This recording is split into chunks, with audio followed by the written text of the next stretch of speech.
Secret इन्वेशन के episode 4 में हमने देखा कि ग्राविक ने यूएस प्रेसिडेंट पर हमला किया था। प्रेसिडेंट को बचाते वक्त टेलोस ने अपनी जान गंवा दी। दूसरी तरफ वारा ने निक फ्यूरी को मारने की कोशिश की थी, पर वो उससे प्यार करती थी, इसलिए वारा ने फ्यूरी को नहीं मारा। तो अभी यहाँ से हम एपिसोड 5 की कहानी को देखेंगे, जिसका नाम है हार्वेस्ट। एपिसोड शुरू होता है निक फ्यूरी से, जो जख्मी प्रेसिडेंट को हॉस्पिटल में लेके आया था। फ्यूरी को प्रेसिडेंट के पास रहना था, इसलिए वो ऑपरेशन थिएटर के बाहर ही रुकता है। दूसरी ओर हमें स्क्रल्स का एक बेस दिखाया जाता है, जहाँ पर सारे स्क्रल्स एक साथ आए हुए थे।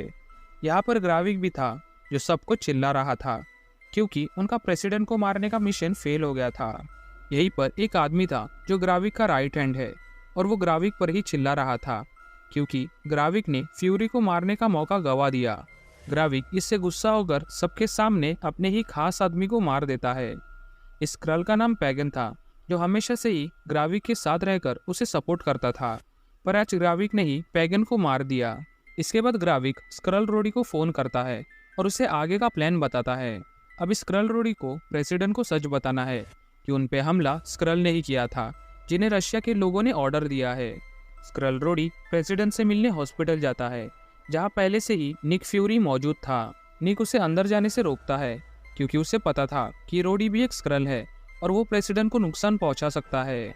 पर रोडी एक गवर्नमेंट ऑफिसर था, इसलिए उसके पास सिक्योरिटी थी, जिसकी वजह से फ्यूरी उसे अकेला नहीं रोक पाता। रोडी ने पहले ही फ्यूरी की क्लिप मीडिया को दे दी है, जिसमें नकली फ्यूरी ने मारिया हिल्स को मारा था। ये देख के फ्यूरी अब दुनिया के सामने विलन बन जाएगा। वही हॉस्पिटल में स्क्रल रोडी प्रेसिडेंट से मिलने जाता है और उसे वही सब बताता है जो ग्राविक ने उसे कहा था। रोडी प्रेसिडेंट को स्क्रल्स का बेस दिखाता है, जो कि रशिया में है, और वो यही से यूएस पे हमले की प्लानिंग कर रहे हैं। रोडी इन सारे स्क्रल्स को मारने के लिए कहता है, वरना ये स्क्रल्स पूरी दुनिया पर कब्जा कर लेंगे। असल में इस जगह पर मासूम स्क्रल्स रहते थे, जिन्हें ग्राविक मारना चाहता था, इसलिए उसने ऐसा प्लान बनाया था ताकि वर्ल्ड वॉर 3 शुरू हो सके।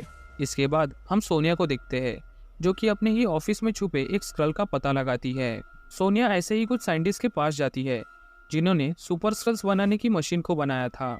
सोनिया उनके लैब को जला देती है और उनमें से एक साइंटिस्ट को भी मार देती है। अब इन्हीं लोगों से सोनिया को ग्राविक के पूरे प्लान के बारे में पता चलने वाला है। दूसरी ओर हमें ग्राविक दिखता है, और यहाँ पर उसी के लोग ग्राविक पर अटैक करते हैं और उसे मारने का ट्राई करते हैं। एक हद तक सारे स्क्रल्स कामयाब भी हो जाते हैं, पर ग्राविक सुपर स्क्रल था, जिसकी वजह से वो सबको हरा देता है। इसके बाद हमें फ्यूरी दिखता है, जो चुपचाप एक रूम में जाता है, जहाँ पर उसे गाया मिलती है। गाया को अपने पिता की मौत की खबर मिल चुकी थी, इसलिए गाया को अपने पिता की अंतिम क्रिया करनी थी। फ्यूरी उसे अपनी पत्नी के पास भेजता है, जो गाया की हेल्प कर सकती थी। गाया फिर जाके फ्यूरी के बीवी वारा से मिलती है, और दोनों मिलके टेलोस की बॉडी को जला देते हैं। इसके बाद गाया और वारा एक दूसरे से बात कर रहे थे, और तभी वारा को मारने के लिए ग्राविक के लोग आते हैं। वारा और गाया टीम अप होके सारे लोगों से लड़ने लगते हैं, और यहाँ एक फाइट सीन शुरू होता है। दोनों के पास अच्छे वेपन्स थे, जिसकी वजह से वो सबको हरा देते हैं। इसके बाद फ्यूरी को ग्राविक का फोन आता है, जिसमें ग्राविक उसे हार्वेस्ट की लोकेशन मांगता है, पर फ्यूरी उसे नहीं बताता। यह हार्वेस्ट क्या है, यह हम आगे देखेंगे। इसके बाद फ्यूरी अपना रूप चेंज करके फिनलैंड जाता है। फ्यूरी के पास एक टेक्नोलॉजी थी, जो बस उसका फेस चेंज कर सकती थी, जिसका यूज़ करके वो फिनलैंड पहुंच जाता है। यहाँ पहुंचने पर फ्यूरी सोनिया से मिलता है और उसे सब कुछ बताता है, जो भी उसे पता था। फ्यूरी ये भी बताता है कि रोडी एक स्क्रल है और ग्राविक अपने ही लोगों को मारना चाहता है।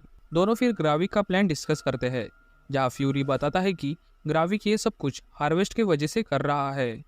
सोनिया को हार्वेस्ट के बारे में नहीं पता था, इसलिए वो फ्यूरी को इसके बारे में पूछती है।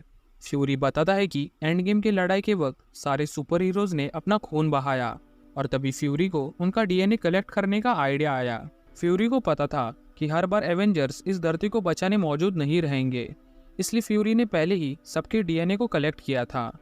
इसी डीएनए को फ्यूरी ने हार्वेस्ट नाम दिया था, और यही हार्वेस्ट अब ग्राविक को चाहिए, जिससे वो सारे सुपर हीरोज की पावर को यूज कर पाएगा। इसके बाद फ्यूरी सोनिया को एक कब्र के पास लेके जाता है, जो कि खुद फ्यूरी की कब्र थी।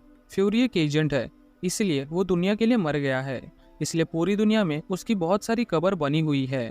पर इस कबर में फ्यूरी ने उस डीएनए को छुपा कर रखा था, जिससे ग्रेविक हर जगह ढूंढ रहा है। इसके बाद फ्यूरी एक बंकर में जाके अपने पुराने लुक में आ जाता है और किसी को कॉल करके कहता है कि वक्त आ गया है ग्राविक का खेल खत्म करने का। यहीं पर यह एपिसोड भी खत्म होता है। अगर आपको वीडियो अच्छी लगी हो तो वीडियो को लाइक और चैनल को सब्सक्राइब कर देना। मिलते हैं अगले वीडियो में, तब तक के लिए this is movies mind signing off.